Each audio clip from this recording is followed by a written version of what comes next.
Hello दोस्तों, कैसे हो आप सभी। आई होप अच्छे होंगे और अच्छा कर रहे होंगे। तो आज हम हमारे HTML के अंदर कोड्स लिखेंगे।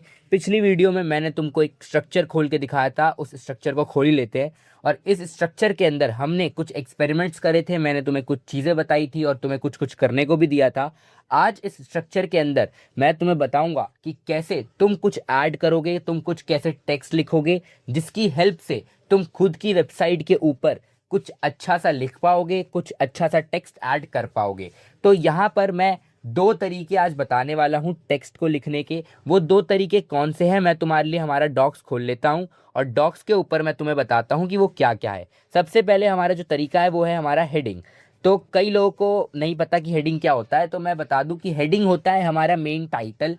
और हेडिंग लिखने के हमारे HTML के अंदर 6 लेवल्स होते हैं। मतलब तुम 6 लेवल्स में, या ऐसा कहूँ कि 6 साइज के अंदर तुम हेडिंग्स को लिख सकते हो। वो क्या है, कैसे है, वो अभी मैं आगे बताऊंगा वीडियो के अंदर। बट अभी के लिए तुम ये समझो, हेडिंग होता है हमारा मेन टाइटल, जो कि नॉर्मल टेक्स्ट से थोड़ा बोल्ड दिखता है। अगर तुमने कभी तुम्हारी बुक देखी होगी, अगर देखी होगी तो देखी होगी ऑफ कोर्स, या न्यूज़पेपर देखा होगा, तो उसके अंदर तुमने हेडिंग देखा होगा कि वो बहुत बड़ा बड़ा और बोल्ड लिखा होता है।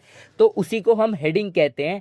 और उसके अलावा एक चीज और होती है जो कि होता है पैराग्राफ, जिसको हम कोडिंग की लैंग्वेज में पैराग्राफ कहते हैं, और नॉर्मल लैंग्वेज में या लेमैन लैंग्वेज में हम उसको नॉर्मल टेक्स्ट कहेंगे या फिर टेक्स्ट कहेंगे, जो कि एकदम छोटे होते हैं साइज में और एकदम कोई बोल्ड नहीं होते, नॉर्मली लिखे होते हैं। तो उसे हम कहते हैं पैराग्राफ कोडिंग की लैंग्वेज के अंदर। जो इसका एग्जाम्पल है वो ये है, जैसे तुमने तुम्हारी बुक का कोई चैप्टर खोला होगा या खोल कर देख लो, उसके अंदर सबसे ऊपर उसका टाइटल लिखा होता है, यानी कि उसे हेडिंग कहेंगे। और उसके बाद उस चैप्टर का पूरा एक्सप्लेनेशन, या उस चैप्टर के अंदर क्या क्या हो रहा है, किसकी कहानी है, क्या है नहीं है, वो सब एक छोटे से टेक्स्ट के अंदर लिखा होता है। तो वो होता है हमारा पैराग्राफ। अब मैं तुम्हें बताता हूं कि हमारा हेडिंग, क्योंकि मैंने तुम्हें बताया था कि हम जब भी HTML के अंदर कुछ भी लिखते हैं तो उसके लिए एक टैग होता है। तो हेडिंग का क्या टैग है और पैराग्राफ का क्या टैग है, और उसके बाद जो मैंने लेवल्स की बात करी, वो लेवल्स क्या हैं वो भी मैं बताऊंगा। अभी पहले हम इसको डॉक्स पे समझते हैं, ताकि बेटर हो, पहले समझ में आए और फिर उसे जाकर VS कोड में अप्लाई करेंगे। क्योंकि तुमने देखा है कि VS कोड के अंदर हम कुछ भी नॉर्मल लिखते हैं तो वो क्या हो जाता है, वो ऑटोमेटिकली सजेशंस देने लग जाता है। तो इसलिए वहां पर प्रॉपरली हम लिख नहीं पाते। इसलिए मैंने आज तुम्हारे लिए डॉक्स खोल लिया है। तो पैराग्राफ हटाते हैं और मैं तुम्हें बताता हूँ कि क्या होता है हेडिंग का टैग। तो मैंने जैसा कि तुम्हें बताया कि किसी भी टैग का स्टार्ट होता है हमारा ओपनिंग एंगल ब्रैकेट से। तो ओपनिंग एंगल ब्रैकेट तो पक्का पक्का होगा हेडिंग का, या फिर किसी का भी टैग हो उसके स्टार्टिंग में। अब ओपनिंग एंगल ब्रैकेट लगा दिया। अब इसका जो टैग होता है वो होता है स्मॉल h, और उसके बाद क्लोजिंग एंगल ब्रैकेट। ये होता है इसका ओपनिंग टैग। और इसका क्लोजिंग टैग क्या होगा वो तुम मुझे कमेंट में टाइम स्टैम्प के साथ बताओगे।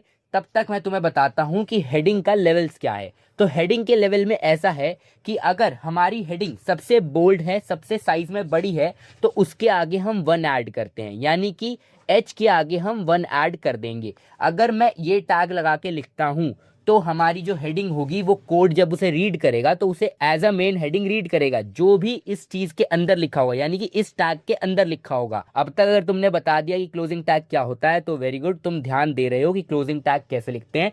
तो किसी भी चीज का क्लोजिंग टैग लिखने के लिए कुछ नहीं करना होता है, सेम ओपनिंग एंगल ब्रैकेट, उसके बाद जो पहले हमने ओपनिंग टैग में लिखा था उसका ही लेटर, और उसके बाद जैसे कि यहाँ पर हमने 1 लिखा है तो 1 लिखेंगे और क्लोजिंग एंगल ब्रैकेट लगाएंगे। लेकिन यहाँ पर एक चीज़ जो और ऐड होगी वो होगा हमारा एक स्लैश, जो कि हम यहाँ पर ऐड करेंगे हमारे लेटर या अल्फ़ाबेट से पहले। ठीक है। अब यहाँ पर ये होगा इसका क्लोजिंग टैग। और अगर इसका ओपनिंग टैग होता, अगर मैं 1 हटा दूं और इसका भी 1 हटा दूं, तो ये ओपनिंग और क्लोजिंग टैग सेम सेम होना चाहिए, ये ध्यान रखना। अगर मैं यहाँ 1 लगा रहा हूँ तो यहाँ पर भी 1 लगाना पड़ेगा, तभी ये वर्क करेगा।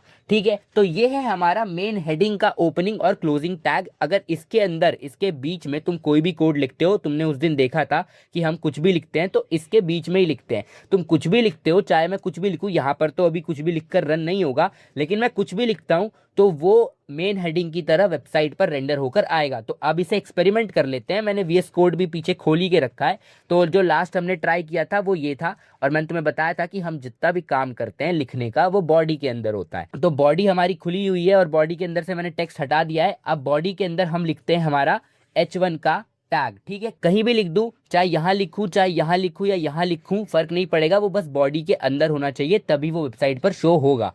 ठीक है, तो अब बॉडी के अंदर मैं लिखता हूं हमारा H1 का टैग, जैसा कि मैंने अभी डॉक्स के ऊपर बताया। तो opening angle bracket H1 small होता है, ठीक है, उसके बाद क्लोजिंग एंगल ब्रैकेट, और यहाँ पर तुमने जैसी ओपनिंग टैग लगा दिया, क्लोजिंग टैग ऑटोमेटिकली लग जाता है। अब इसके बीच में मैं लिखता हूं कुछ भी, जैसे कि दिस इज माई हेडिंग। तो अब जब मैं इसको ये लिख चुका हूं, तो और इसको यहाँ से जाके ओपन विथ लाइव सर्वर करता हूँ, और हमारा लाइव सर्वर स्टार्ट हो चुका है। अब वेट करते हैं थोड़ा, वही इशू आता है हमारा बार बार, open with live server again, हमें लगता है ब्राउज़र पे जाना पड़ेगा। ब्राउज़र पे जाने के बाद अभी भी नहीं आया, अभी भी नहीं आया है, एक बार और ट्राई करेंगे। ओपन विथ लाइव सर्वर आ चुका है, हाँ। तो दिस इज माई हेडिंग। अब तुम इसका साइज भी देख सकते हो, तुम इसका बोल्डनेस भी चेक कर सकते हो, ठीक है। अब मैंने तुम्हें एक चीज़ बताई कि हमारा हेडिंग के अंदर 6 लेवल्स होते हैं, तो वो 6 लेवल्स कैसे होते हैं मैं बताता हूँ। यहाँ पर जैसे हमने H1 लिखा, तो H1 का तुमने साइज भी देख लिया, बोल्डनेस भी देख ली। इसको कंट्रोल किया जा सकता है, बट उसको कंट्रोल करने के लिए तुम्हें CSS सीखना पड़ेगा। CSS के अंदर से इसको कंट्रोल किया जाता है। अगर तुम HTML से इसे कंट्रोल करना चाहो तो इसे कंट्रोल नहीं कर पाओगे, क्योंकि HTML सिर्फ स्ट्रक्चर बनाने के लिए होता है, और जो इसका साइज है या बोल्डनेस है वो ऑलरेडी डिसाइडेड है। जैसा कि मैंने तुम्हें पिछली वीडियोस में बताया है कि जब से HTML आई और इवॉल्व होती गई, तो उसके अंदर चीज़ें ऐड होती गई, तो कुछ रूल्स, रेगुलेशन, स्ट्रक्चर्स ऑलरेडी बन रखे हैं। तो इसका भी जो स्ट्रक्चर, इसका साइज वो ऑलरेडी सेट है, और ब्राउज़र उसी साइज के ऊपर H1 का जो भी हेडिंग लिखोगे तुम, वो दिखाता है। तो H1 के अलावा और कौन से 5 लेवल्स है वो मैं तुम्हें बताता हूँ। तो बहुत बेसिक है, अगर तुम्हें H1 समझ में आ गया, बाकी के लेवल्स भी समझ में आ जाएंगे। सिंपल क्या टैग है उनका, तुमने ओपनिंग एंगल ब्रैकेट लगाना ही लगाना है, H लगाना ही लगाना है, क्योंकि वो हेडिंग का टैग है। और उसके बाद उसका दूसरा लेवल होगा 2, यस 2, और इसका क्लोजिंग टैग भी तुम्हें पता ही है, अगर तुम इसके आगे स्लैश ऐड कर दो तो वो क्लोजिंग टैग हो जाएगा। अब अगर इसका थर्ड लेवल बताऊं, तो उसमें क्या करोगे तुम, उसमें तुम ये स्लैश हटाओ, पहले 3 ऐड करोगे। अगर फोर्थ की बात करूँ, 4 ऐड करोगे। 5 की बात करूँ, 5 ऐड करोगे। 6 की बात करूँ, 6 ऐड करोगे। इसमें जो सबसे बड़ा लेवल है जो मेन हेडिंग के लिए यूज होता है, वो होता है हमारा H1 लेवल। जैसे तुम नीचे जाते रहोगे H1 से, ये देखो H1 से, वैसे ही तुम्हारा साइज, जो हेडिंग का साइज है वो कम होता रहेगा। अब इसे एक्सपेरिमेंट कर लेते हैं तुम्हारे लिए। H1 हमने ऑलरेडी लिख रखा है, अब यहाँ पर H2, H3, H4, H5 और H6 सारे लिख के दिखाता हूँ, और फिर उसका साइज कंपेयर करना कि कैसा दिख रहा है, कितना बड़ा दिख रहा है और क्या दिख रहा है, ठीक है। तो यहाँ पर आते हैं, H2 लिखते हैं, तुम खुद से भी ट्राई करना, तुम्हें दिखेगा कि हाँ क्या साइज में फ़र्क है, कितना छोटा दिख रहा है। दिस इज़ माई हेडिंग, इसमें भी लिख देते हैं।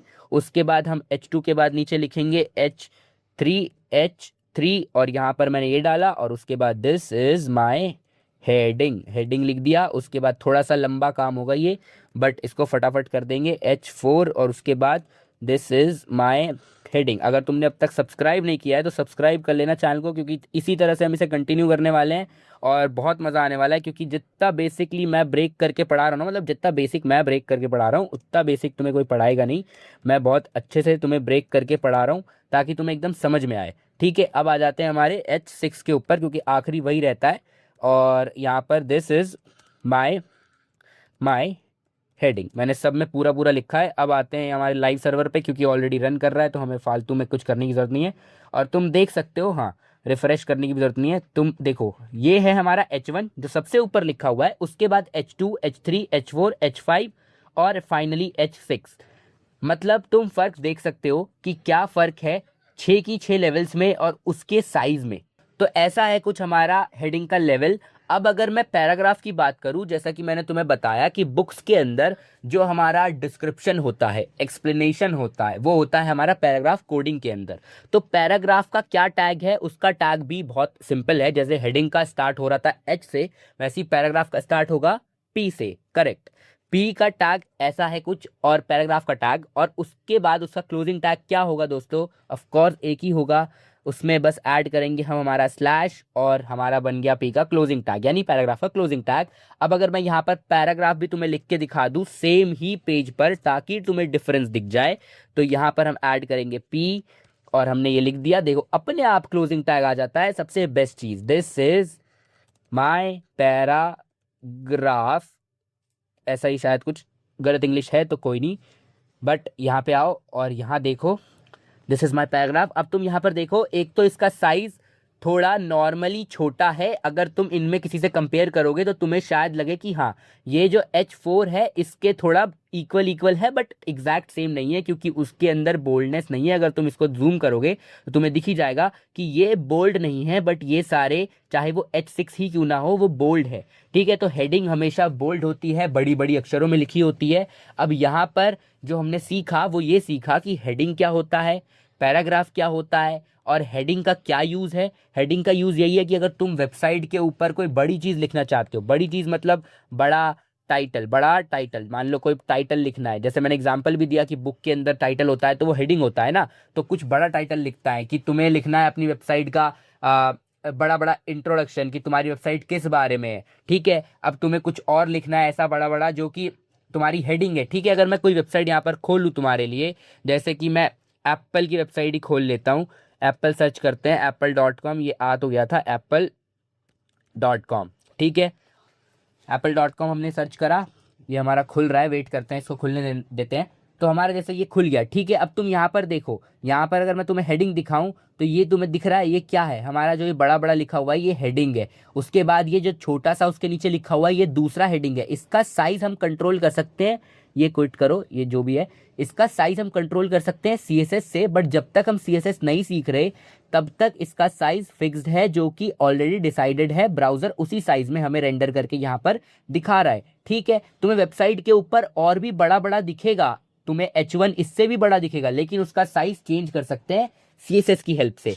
ठीक है, और अक्सर ये जो H1 है मतलब इंडस्ट्री के रूल्स हैं कि अगर कोई वेबसाइट या कोई रियल प्रोजेक्ट बनाते हैं तो उसके अंदर जो मेन हेडिंग होती है वो एक ही होती है। क्यों? क्योंकि देखो मेन हेडिंग H1 को हम मेन हेडिंग के लिए लिखते हैं, जो हमारा मेन हेडिंग होता है मतलब सबसे बड़ा हेडिंग। जैसे अगर मैं एग्जांपल दूं तो जैसे अगर कोई बुक है तो बुक का जो नाम होगा एकदम सबसे फ्रंट के ऊपर, कवर के ऊपर, वो होती है हमारी मेन हेडिंग। तो तुम देखना जो बुक का नाम का टेक्स्ट होगा उसका साइज अलग ही होगा, उसका सब कुछ अलग होगा, और अंदर जो बुक के अंदर जितनी भी चीज़ें होंगी उसका सब कुछ अलग होगा। तो जो हेडिंग होती है मेन हेडिंग वो एक ही होती है और वो एक ही तरीके से लिखी जाती है, चाहे वो न्यूज़पेपर का नाम हो जो उसका मेन हेडिंग होता है ना, वैसी वेबसाइट के ऊपर। जो वेबसाइट के ऊपर अक्सर वेबसाइट का नेम इतना बड़ा बड़ा नहीं लिखा होता है, इसलिए मैंने नेम का एग्जाम्पल नहीं लिया वेबसाइट के ऊपर। वेबसाइट के ऊपर लोग अपने प्रोडक्ट के बारे में या अपना कोई स्लोगन इतना बड़ा बड़ा लिखते हैं। ठीक है, तो वो तुम इसका एग्जाम्पल समझ सकते हो। बट जो दूसरी हेडिंग्स है H2, H3, H4, H5, H6, ये बहुत सारी हो सकती है, बस डिपेंड करता है कि तुम्हें कौन सी यूज़ करनी है। अगर तुम सिर्फ अभी HTML सीख रहे हो तो तुम ये देख लो कि तुम्हें तुम्हारी साइज़ के हिसाब से कौन सा चाहिए, तुम वो यूज़ कर सकते हो। ठीक है, तो अब तुम्हारे लिए ये टास्क है कि तुम एक बेसिक पेज बनाओगे जिसके ऊपर एक मेन हेडिंग लिखोगे, उसके बाद एक हेडिंग लिखोगे जो कि नॉर्मल होगी, यानी कि कुछ भी नॉर्मल, जिसमें तुम लिखोगे कुछ भी, जो भी तुम्हें साइज चूज करना वो चूज करना, और उसके बाद एक पैराग्राफ लिखोगे जिसके अंदर तुम एक्सप्लेन करोगे अपने बारे में, अपना पूरा माई सेल्फ, जैसे बचपन में अपन माई सेल्फ लिखते हैं ना, वैसा ही पूरा का पूरा माई सेल्फ। उसके अंदर तुम लिखना तुम्हारी हॉबीज, तुम क्या करना चाहते हो एंड ऑल, सब कुछ उसके अंदर एक्सप्लेन मार देना। ये तुम्हारा होगा प्रोजेक्ट, जिसके अंदर तुम मेन हेडिंग, एक अच्छी सी हेडिंग सोचना जो कि सबसे मेन हेडिंग होगी, उसके बाद एक हेडिंग लिखना जो कि एक हेडिंग होगी जो कि उससे छोटी होगी मेन हेडिंग से। ठीक है, और उसके बाद लिखना पैराग्राफ। अब मैं तुमको यहाँ पर एक और चीज सिखाता हूँ, क्योंकि एक डाउट जो कि लोगों के दिमाग में आता है कहीं ना कहीं कि अगर मैं चाहूँ, जैसे मैंने लास्ट टाइम तुमको एक होमवर्क दिया था कि तुम सॉन्ग की लिरिक्स कॉपी करना और लाना और इसके अंदर डालना और देखना कि क्या जो तुम यहाँ पर डालोगे वही एग्जैक्ट आता है तुम्हारी वेबसाइट के ऊपर। तो अभी अगर मैं यहाँ पर ये चीज़ करूँ, जैसे कि मैं, चलो एक काम करता हूँ, एक कोई सॉन्ग उठाते हैं और लिखते हैं, उसको यहाँ पर लाकर कॉपी पेस्ट करते हैं तुम्हारे सामने। ठीक है, मान लो क्या कहते हैं, कोई सा भी सॉन्ग उठाते हैं, ये कुछ तो सर्च हो रखा है, हाँ ये देखो ये सर्च हो रखा है ऑलरेडी। इसको जाते हैं यहाँ से और यहाँ से इसका कुछ तो लिरिक्स हमें मिल जाएगा, इसको कॉपी कर लेते हैं 4-5 लाइन। ठीक है, ये हमने कुछ लाइंस कॉपी कर ली, हमारी कॉपी हो गई। अब यहाँ आते हैं VS कोड पर, VS कोड ये रहा, और यहाँ लिखते हैं इसको, हेडिंग के अंदर नहीं लिखेंगे क्योंकि हेडिंग तुम्हारा बड़ा बड़ा हो जाएगा, हम इसको हटा देते हैं, पैराग्राफ के अंदर लिखते हैं। ठीक है, अब पैराग्राफ के अंदर इसको हम आके पेस्ट कर देते हैं। ठीक है, अब देखो, तुम देखोगे यहाँ पर ये अलग अलग लाइंस में है, जैसा कि मैंने लास्ट टाइम बताया था कि तुम्हें VS कोड के अंदर अलग अलग लाइन में देखने को मिलेगा। बट अगर मैं यही वेबसाइट पे जाके देखूं तो वेबसाइट के ऊपर ये कुछ ऐसा दिख रहा है। क्यों? क्योंकि जो VS कोड है या फिर HTML है वो ऑटोमेटिकली लाइन को ब्रेक नहीं करता है। इसके अंदर कोड तुम्हारा रीडेबल है, ये दिख रहा है कि अलग अलग लाइंस है, बट वो ऑटोमेटिकली जब रेंडर करेगा तो वो ऑटोमेटिकली लाइन ब्रेक ऐड नहीं करेगा। तुम्हें लाइन ब्रेक का टैग लगाना पड़ेगा, तभी लाइन ब्रेक होगी। अब लाइन ब्रेक का टैग क्या होता है? देखो, लाइन ब्रेक का टैग होता है BR, ठीक है। एक BR लगाओगे तो एक लाइन ब्रेक मिलेगा। अब अगर मैं यहाँ से इस पे जाऊँ, वापस VS कोड पे नहीं, इधर जाऊं और ये देखो हमारा लाइन ब्रेक हो चुका है। अब अगर मैं हर लाइन के आगे BR लगा दूं, एक लाइन ब्रेक लगाने का मतलब एक बार लाइन ब्रेक होगी। अगर मैं इसी में 2 लाइन ब्रेक लगा दूं ना, तो देखो 2 बार लाइन ब्रेक हो जाएगी। ये होता है हमारा लाइन ब्रेक का टैग, ठीक है।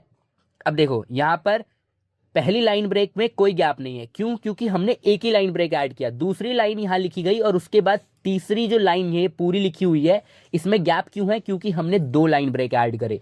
तो अगर हमें कोड के अंदर लाइंस को ब्रेक करके लिखना है, मान लो अभी तुम माई सेल्फ लिखोगे तो तुम कैसे बचपन में लिखते थे? My name is dash, I study in this class, ठीक है, ये सब लिखते थे। तो एक ही लाइन में तो पूरा नहीं लिख देते थे, एक लाइन लिखते थे, दूसरा लाइन लिखते थे, तीसरा लाइन लिखते थे, ऐसे लिखते थे। तो अगर तुम यहाँ पर लाइन बाय लाइन लिख भी दोगे ना, तो वो कोड रेंडर होकर ऑटोमेटिकली लाइन बाय लाइन नहीं आएगा। तुमको उसको लाइन ब्रेक लगाकर ब्रेक करना पड़ेगा। जब तुम लाइन ब्रेक लगा दोगे तो कोड समझ जाएगा कि हाँ यहाँ पर आकर लाइन ब्रेक करना है। अगर मैं रैंडमली यहाँ पर भी लाइन ब्रेक लगाऊँ ना, देखो यहाँ पर जाके BR गाने के बीच में लाइन ब्रेक लगा दूं, तो ये जो कोड है ये लाइन ब्रेक दे देगा। यहाँ पर दिख रहा है, तो जहां भी लाइन ब्रेक का टैग लगाओगे, सिंपल सा टैग है BR, ठीक है, ब्रेक, ठीक है, तो वो ऑटोमेटिकली लाइन ब्रेक हो जाएगा। लाइन ब्रेक का सिंपल टैग है, दिमाग में रखना। मैंने तुम्हें पहले भी कहा था कि टैग्स जितने भी आएंगे नोट्स बना लेना, क्योंकि टैग्स का बहुत काम है यहाँ पर। अब तक हमने हेड समझा है, टाइटल समझा है, हालांकि ये सब तो तुम अगर याद नहीं भी रखोगे तो चलेगा, क्योंकि ये ऑटोमेटिकली स्ट्रक्चर के अंदर ऑलरेडी मिलता है। लेकिन जो चीज़ें तुम्हें करनी है, जैसे हेडिंग का टैग मैंने बताया, एक हेडिंग का टैग याद रखो सिंपल, पैराग्राफ का टैग मैंने बताया, अब मैंने एक नई चीज़ बताई लाइन ब्रेक। तो अगर लाइन ब्रेक का चीज़ तुम्हारे दिमाग में रहेगा तो सिंपली तुम्हें समझ में आएगा कि हाँ, अगर मैंने एक लाइन खत्म करी लिखकर, जैसे मैंने एक लाइन खत्म हुई, तो अब मेरे को दूसरी लाइन अगर लिखनी है तो कोड के अंदर चाहे तो मैं इसको यहाँ पर अगर ऐसे करके लिखूँ ना, कई लोगों को देखो, अगर मैं इसको पहले तो इसका क्लोजिंग एंगल ब्रैकेट लगाना जरूरी है। अगर मैं इसको ऐसे करके लिखूंगा, अब देखो यहाँ कोड के अंदर एक ही लाइन में लिखा हुआ है, ये स्टार्ट यहाँ से हो रहा है, ये एंड यहाँ हो रहा है, लेकिन यहाँ बीच में ना BR लगा हुआ है। तो अब अगर तुम वहां पे जाके देखोगे ना, तो ये अभी भी लाइन ब्रेक ही होगा। क्यों? क्योंकि हमने BR लगा रखा है। तो कोड के अंदर तुम इसे ऐसे लिखो या कैसे भी लिखो, उससे फर्क नहीं पड़ता। बस फर्क इतना है कि अगर कोड के अंदर तुम इसको नीचे कर दोगे तो ये थोड़ा रीडेबल हो जाएगा। क्योंकि अगर कल को कोई और रीड करेगा कोड, मतलब रियल वर्ल्ड के अंदर होता है यार, कि अगर तुम एक अकेले प्रोजेक्ट के ऊपर काम नहीं करते हो, 10 लोग होते हैं, 10 लोगों की टीम होती है, सारे लोग मिलकर प्रोजेक्ट्स के ऊपर काम करते हैं, तो वहां पर तुमको सिर्फ अपने लिए नहीं सोचना होता है, सब लोग उसे रीड कर पाए। कोई हो सकता है थोड़ा कम समझता हो, कम चीजें एनालाइज कर पाता हो, तो उसके लिए भी सोचो कि अगर ये ऐसे होता, ये पीछे होता, ऐसे होता, तो वो कैसा लगता, हमें पूरा ऐसे जाके रीड करना पड़ रहा है, और ये ऐसे हो रखा है, अच्छे से ब्रेक में लाइंस ब्रेक हो रखी है, तो वो कैसे लग रहा है, मतलब स्ट्रक्चरल लग रहा है, एकदम प्रॉपर दिख रहा है, ठीक है। लेकिन ये सिर्फ VS कोड के अंदर है। अगर कोड को एक्चुअली में ब्रेक देना है, लाइन ब्रेक देना है, तो उसके लिए क्या यूज करेंगे? BR। तो मैंने जो 3 टैग बताए, अगर वो 3 टैग मैं तुम्हें रिवाइज कराऊं, तो वो 3 टैग हमारे होंगे, ये हटाओ, ये तुम्हारा होमवर्क है, याद रखना, ठीक है। वो 3 टैग होंगे, हमारा H का टैग जो कि हमारा हेडिंग का टैग है, इसके आगे जितना 1 से लेके 6 तक नंबर लगाओगे वो तुमको दिख जाएगा कि हाँ क्या हो रहा है क्या नहीं हो रहा है। उसके बाद हमने सीखा P टैग, यानी कि पैराग्राफ टैग। पैराग्राफ टैग के अंदर कोई नंबर नहीं है, कुछ नहीं है, पैराग्राफ का टैग सिंपल है। उसका टेक्स्ट का साइज भी तुमको कंट्रोल करना है, वो तुम CSS से ही कर सकते हो। पैराग्राफ का सिंपल एक ही टैग है, उसमें कोई लेवल्स वगैरह कुछ नहीं है। उसके बाद मैंने तुम्हें बताया लाइन ब्रेक। लाइन ब्रेक मैंने तुमको इसलिए बताया क्योंकि लास्ट टाइम जब मैंने लिरिक्स वाला होमवर्क दिया था तो कई लोगों को ये प्रॉब्लम फेस करनी पड़ी होगी, क्योंकि उन्होंने लिखते वक्त तो कॉपी पेस्ट करा होगा लिरिक्स या लिख दिया होगा, क्योंकि लिरिक्स तो अक्सर ऐसी लिखी होती है, देखो यहाँ पर भी ऐसी लिखी हुई है, किसी भी वेबसाइट पे ऐसी लिखी होती है, लेकिन वेबसाइट के ऊपर ऐसा दिखने के लिए हमें लाइन ब्रेक ऐड करना पड़ता है। मतलब ये जो कोड तुम ये देख रहे हो ना गाना की वेबसाइट, इस गाना की वेबसाइट के पीछे जो कोड है वहां पर क्या खूब लगती हो, बड़ी सुंदर दिखती हो कि लिरिक्स के बाद BR ऐड होगा। अगर इन्होंने HTML की हेल्प से ये वेबसाइट बनाई होगी तो जरूर ऐड होगा। HTML के अलावा भी बहुत सारी लैंग्वेजेस वेबसाइट बनाने में हेल्प करती है, इसलिए बता रहा हूँ। लेकिन अगर HTML के अकॉर्डिंग ये जाए तो यहाँ पर बी आर ऐड किए बिना तुम इसको नीचे नहीं ला पाओगे, ठीक है। तो हमें बी आर ऐड करना ही पड़ेगा। तो बी आर का टैग मैंने बता दिया, बी आर में कोई क्लोजिंग ओपनिंग टैग नहीं है, बी आर का सिंपल सा टैग है, जहां पे लगाओगे वहीं से तुम्हारी लाइन ब्रेक हो जाएगी। एक लगाओगे एक बार लाइन ब्रेक होगी, दो लगाओगे दो बार स्पेस मिलेगा, मैंने यहाँ पर तुमको दिखा भी दिया, स्पेस दिखा दिया। तीन बार लगाओगे तुम्हें स्पेस बढ़ता हुआ दिखता रहेगा, जितनी बार लगाओगे स्पेस तुम्हारा बढ़ता हुआ तुम्हें दिखता रहेगा, ठीक है। तो यही थी तुम्हारी आज की वीडियो। तुमने जो भी सीखा कमेंट कर देना और अपना होमवर्क कंप्लीट करना, क्योंकि अगर वो प्रैक्टिस नहीं करोगे तो कुछ भी समझ में नहीं आएगा। सिर्फ मेरी वीडियो देखने से नहीं चलेगा, 1-1.5 घंटा 2 घंटा तुम्हें खुद से भी चीज़ों पे देना पड़ेगा, खुद से हाथ पैर मारने पड़ेंगे, समझना पड़ेगा, तभी चीज़ें आएंगी। काफ़ी लंबी हो गई, आज के लिए यहीं पे ख़त्म करते हैं, कल वीडियो में मिलेंगे। तब तक के लिए बने रहो, सीखते रहो, गुड बाय।